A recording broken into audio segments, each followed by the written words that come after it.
Let's have coffee. Ayan, ating may wagang cup.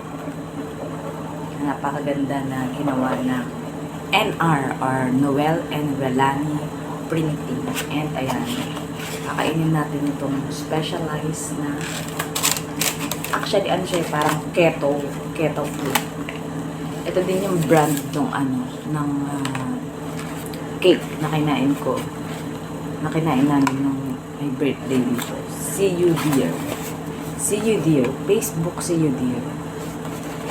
Keto. Ayan, nakikita mo sa word. Keto. So, meron siyang laman. Pink nga yung color na kaya I like it. Ayan. Ang laman niya ay tan-tan. O, diba? Shalen. One filled with romantic country. Chocolate. Japanese chocolate. Good luck sa aking lalamunan. Tinanggal natin yung seal. And ang nasa loob na ay wow. Puro daming ganito. Ito pala yung pangsalalayan niya. Tapos kung gusto kong i-cut. Diba? Pwede rin hawakan ko na lang na pag ganito tsaka ako kainin.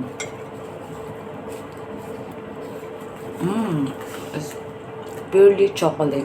Pero medyo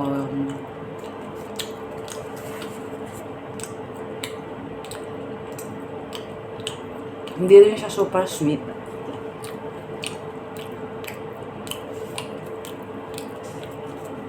Parang Japanese din siya. Japanese product. Mahal kasi mga amko sa Japanese product.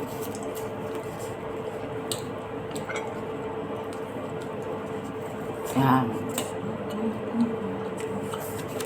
Okay na yan.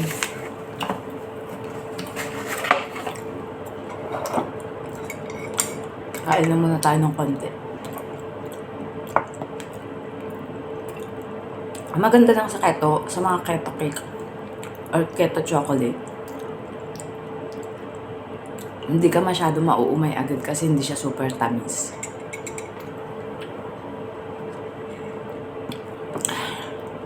Sabayan ng Old Town na white coffee. So, bye-bye! I'm gonna eat my breakfast.